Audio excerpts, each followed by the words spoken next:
Hey everyone, just going to make very quick, hopefully, video on for our FFP discussions. I put out a little post there in the announcements channel on Slack, really just asking for like what do you want to hear me talk about? What do you want to hear me kind of rant a bit about when it comes to training, all things health related, and kind of through the filter of CrossFit and how I see our training. So already got a couple of votes in from Ryan and Stephen.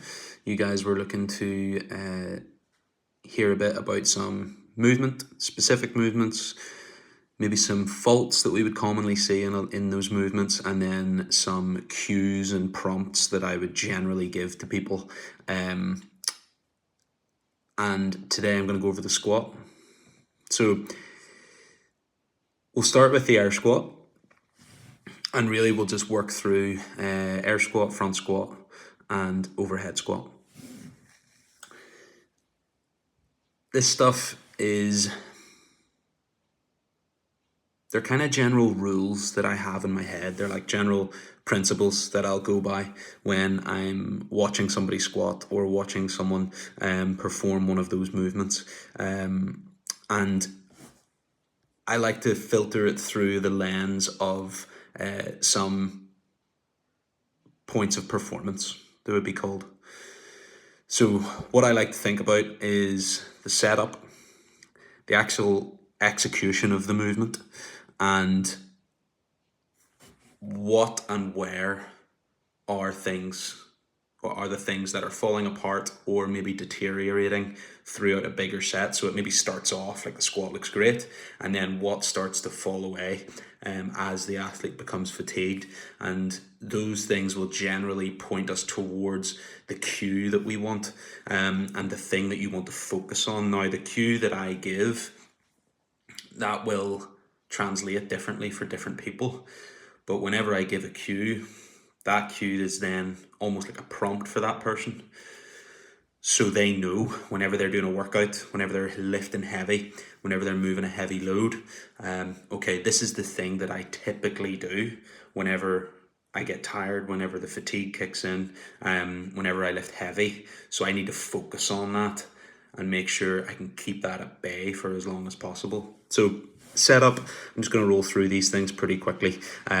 We've got what we're looking for in our setup is heels approximately shoulder width apart, right? That is a general rule, by no means strict. Okay, you'll see some people, some Olympic lifters especially, they would squat with their feet quite close, and that's just because they have the mobility and the flexibility to get into that position while they're engaged and while they're strong. Whereas for most people going that narrow, they're unable to hold a really strong position there. So approximately shoulder width with the feet. Whenever we're setting up, we want to start with everything fully extended. So that's the start of the rep. It's the setup. The spine, it's probably the thing I'm looking at the most whenever I watch somebody squat, because we want a neutral spine. We want to see that natural kind of S curvature of the spine. And if we're missing that, whether it's kind of curved over, you'll see that classic kind of hunched over squat, or it'll be almost overextended where the athlete will take that almost to an exaggerated position, and they'll really overextend their back with the intention to stay upright, but really what they're doing is just overarching, and you'll see this like real like bow in a person's back just to try and keep their chest up. That's less common than the first one. And then just keeping your eyes forward. So whenever you're setting up, just eyes forward all the time. If you're looking at the floor, that's generally then where everything's going to head towards. So the torso tends to fall forward when your eyes are down. Now, whenever we're actually executing the rep itself, a few things we want to think about. The hips initiate the movement. So the hips descend back and down. So they kind of come down at a diagonal, and that's that initial hips down, knee bend situation that we have going on. And a lot of the time, a little fault that you would see there is that somebody's knees would initiate the movement and they'd shoot forward onto their toes. And then their hips would go back, and then you would see this kind of like funny curve in that line of action. So we want to try and keep everything nice and straight, so the hips back and down is a good rule of thumb. And then something that we look for as far as completing the rep fully is to get the hips to go down below the crease of the knee. So if you were to look side on to a squat, you would see that the hip crease is below the crease of the knee. So if you say the knee's here and the hips start here, the knees track forward, the hips come down, and they actually come into this position. The hips are below the knee. So that's what we're looking for, to get that nice full range of motion through that hip joint. Then you're going to come back up the way you came, really thinking about driving the heels down as we stand up, and then hitting full extension again to complete, and then restart the next rep. We mentioned again about the spine. We go back to that lumbar curve, that S curvature of the spine is just maintained the whole way through. We're looking for an upright position without an over kind of immature position where you're hunching forward without an overextended back as well. And while we're doing that, the heels are staying down, the knees are tracking in line with the toes throughout the entire rep. Now, when we're thinking about the knees, then as we're moving down, we've looked at the spine, we're looking at the hips, then the knees. We'll see, or we'll generally teach that the knees track out over the toes on the way down, and then they'll come back up that way. And what you might see, especially with some Olympic lifters as well, is under real heavy load, the knees track in and then out as they come out of the squat. Now, this isn't necessarily wrong, but what we want to try and do is always have the intention of driving the knees out, okay? For those elite athletes, they're not forcing their knees in and then out. That knee drive and the knees actually tracking inward is a result of them pressing through the floor, and you can bet that they are pushing their knees out with everything they have, even though you'll see that knee cave in slightly. But it is I'll say to a lot of people whenever we're trying to refine a movement, it's the intention to improve and actually get that knee out that's going to make the difference. So from the onlooker, it might look like, oh, their knees are caving in, that's terrible.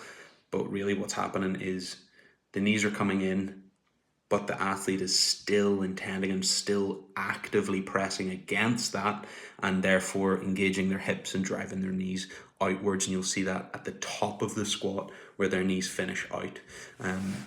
So something about the knees there that can sometimes get a wee bit confused. And yeah, so I mean, when the foundational pieces of the squat there, that's what we're looking for. Now, a lot of things that I've already went through a few like cues and little points that I would want athletes to think about. We'll see some common faults where the knees will collapse in, where the weight will shift onto the toes, where we'll have this immature squat position where shoulders will kind of collapse forward just to stay balanced and maybe just to try and get depth at the expense of maintaining that nice tall lumbar curve in the spine. So what I would often say is, and this can fix a lot of things, is as you're lower through your heels. As you're driving up, drive up through your heels. And then from there, you can make little tweaks based on the athlete's and individual needs. If someone's sitting back on their heels, they can round forward. So if they're still doing that after I say get in your heels, I'll generally just say keep a proud chest, and the athletes will the athlete would tend to lift their chest up and stay strong here. If they're not doing that enough, I would maybe then give a little touch on the top of the spine and just say, look, engage your upper back, stay strong here, and that will help lift them up a little taller.